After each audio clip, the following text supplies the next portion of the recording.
You are listening to the On Purpose podcast. Honor the Brave was founded by retired law enforcement officer Jeff Wolfgang and his wife Xana after Jeff was injured in the line of duty. It's their way of giving back to the first responder and military community through real estate.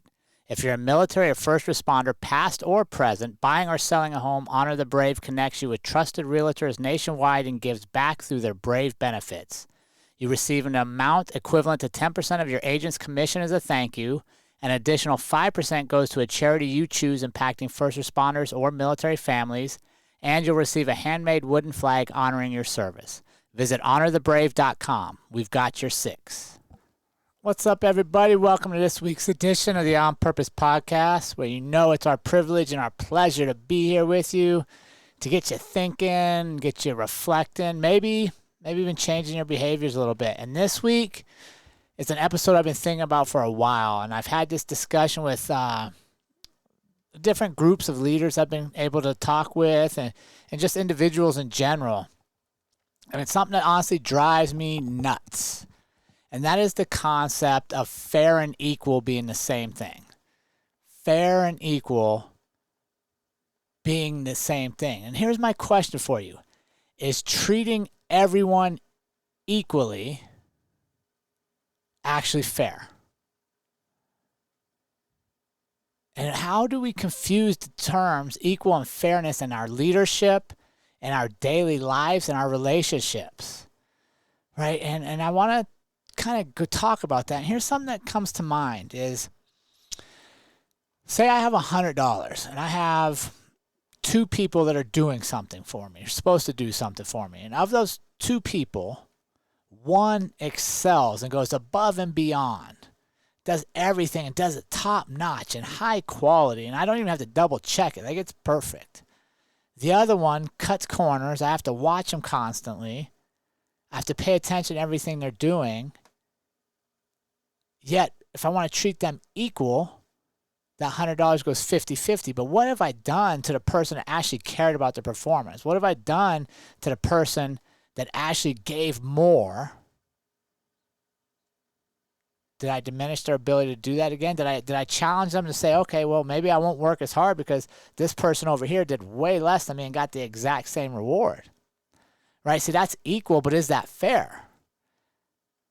And here's what I would challenge you to think about is that treating equal is the opportunity. That's how I look at it, right? Equal means we both have the same opportunity. All the employees have the same opportunity to excel. The players on the team have the same opportunity to perform. The kids in your classroom have the same opportunity to learn. That's equal, the opportunity. Fairness is, what do you do with that opportunity? Right? Because I don't want to take the person that cuts corners, requires me to supervise them all the time, double check their work. I don't want to reward that behavior by giving them equally the same thing that the high performer gets. I don't want to condone that behavior. I want to challenge them to be better. And maybe by going fairness, when they see, wow, I only got 20 of the $80 and this guy, or 20 of the $100 and my coworker got 80, maybe I want to be more like them. Maybe now I will challenge them to step up because the reward was based on their performance, not the opportunity. They had the opportunity, they just chose not to perform. Conversely, if I go equal in that scenario, what have I done to the motivation for the person that did choose to excel?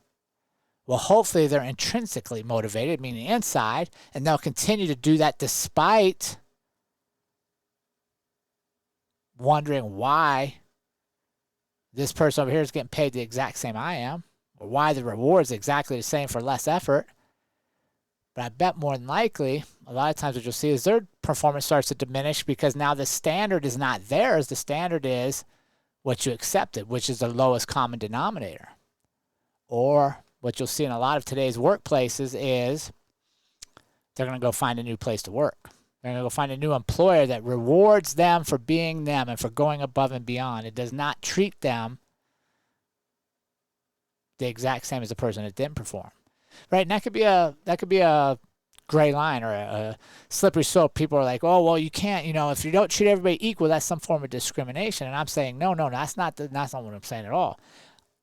Equal is the opportunity, regardless of what you look like, what you believe in, what political party, any of the shit that separates us right now.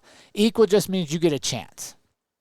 Fair means, as a leader, I'm going to pay attention and reward those who are doing the things that I want done, the performance that we need. And I'm hold accountable the people that aren't living up to the standards, that aren't doing what we need to uplift the whole team. See, when we play to the lowest common denominator, well, then that becomes the standard for the team. That becomes what we'll accept from everybody. And I challenge you to raise the bar around you. Don't accept mediocrity because you think that's equal. But challenge that and go, wait a second, why am I accepting this? Why am I accepting this if I'm a boss at work, I'm a leader of people at work, on a team? Why am I accepting this in relationships? Why would I tolerate lesser than just because I think I owe it to them to be equal to them? Everything has to be the same for everybody, despite some people giving me more in life, investing more in me. That friend that calls you to check on you, that shows up when you need them most, should have different access, should have different relationship with you than the one that you never hear from, that only calls you when you need them or when they need you. But now if we're equal, we're going to say, okay, everybody gets the same, right? And that just breeds mediocrity. And here's an example I have. When I was a policeman, we went into this whole, I forget what the fancy term was, but basically they created this new structure for evaluations. And it was designed to hide mediocre leaders that couldn't have difficult conversations, that couldn't say, hey, Jerrod, you're dropping the ball. I need you to perform better like your teammates, right? So because we didn't have those skills to have those conversations, we created this thing where every year around evaluation time, they created a structure where on your team, only one person could be rated a 5 out of 5. Only one person could be rated a 4 out of 5. One person could be rated 3 out of 5, which is average, right? So like one person could be the best, one person could be second best, and then the rest of the team had to be 3s. That was the structure they created to manage the money for bonuses and raises. So what happened?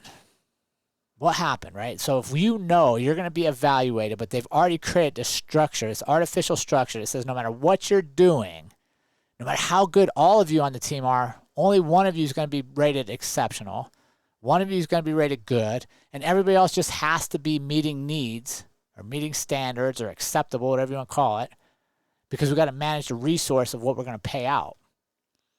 Well, what does that do for performance? Why would I go to excel if I know you're going to categorize this in one of those 3 categories no matter what, and you got to meet the certain numbers?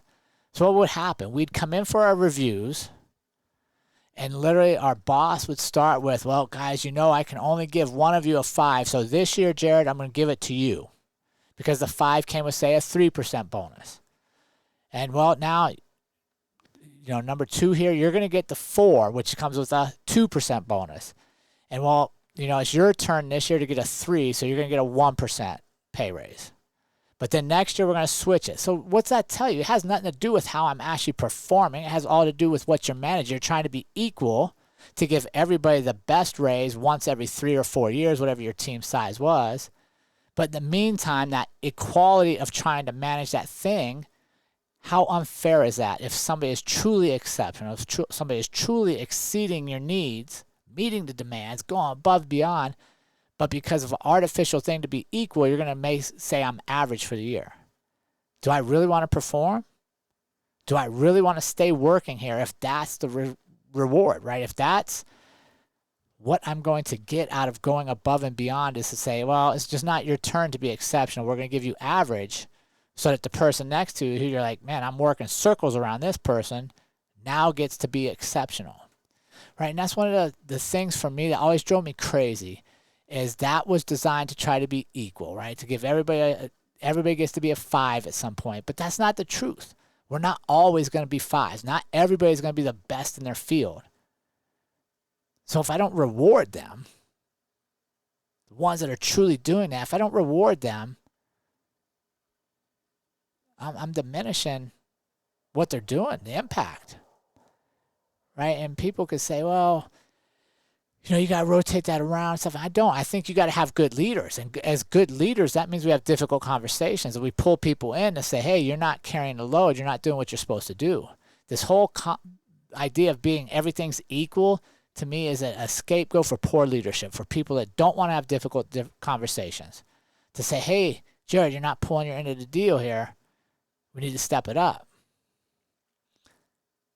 Equal is an opportunity. We ensure everyone that we lead, that we impact, has the chance to excel. Fairness is in the performance. What do you do with that opportunity? Right? And that's how I look at when I lead people, when I get to talk about leadership, when I get to just reflect on my life. If my kids come to me, and we got 3 kids, and I have, say for argument, I have the $100 a share. And one kid's going exceptionally, doing everything, good grades, hard work, and all this stuff. One's kind of in the middle, like does it when they want to, but not all the time. And then one is just like, I'll let the other 2 do everything. I'll kind of hang out and play. Well, do I really want to split that money $33 apart for all 3 of them? No, to me, I would say I want to reward the one that's going above and beyond. Recognize the one that is in the middle that's doing some of the stuff, but really encourage them to slide over to above and beyond. And let the person know that's not doing anything, that's relying upon everybody else to get stuff done, that, hey, that's not what we're after. And I'm not going to reward that behavior the same as I am on the other spectrum. And we have the same thing with employees, right? We have employees that go above and beyond, that study, that learn, that want to progress, that want to make something out of that career. I want to reward that. I want to let them know I see what they're doing, that I appreciate it, that I recognize it, and let the people that aren't doing that know, hey, this is what we want to see. Because when you do that, you raise the bar of expectation for everybody. So give that some thought this week. Let me know what you think in the DMs. I know a lot of people are like, oh, equal means everybody. And I'm just like, dude, that's not how I perform. And I don't think any high-performing team that I've ever been around, everybody's exactly the same. And one of my favorite people to read about and to study is Michael Jordan. And Michael Jordan, if you watch any of his interviews, if you watch The Last Dance, which is a fabulous documentary, you will see that he demanded excellence from everybody. And he didn't treat everybody the same. If you didn't earn his respect, he was going to be on you. And he was going to challenge you to step up because he knew what it took to be a champion, and he wanted people that were going to rise to the occasion around him. I like to think of that in life, right? Challenge the people that are around you to be who they said they're going to be who you need them to be. Don't accept mediocrity in your relationships. Don't accept mediocrity in the people that show up only when they need you. But then make sure we're also looking in that mirror and saying, hey, am I making the most of my opportunities? Am I making the most of the opportunities given to me with what I have right now? Or am I just settling for average and hoping people are going to treat me based on everybody gets the same versus based on what I've earned? Right? Earn what we want. Earn what we keep. Earn the opportunity to give. So give that some thought this week. I'd love to know what you hear. And as always, I thank you for being here. Have a great week. And remember, team, life is far too short to live any other way than on purpose. We will see you all again next week.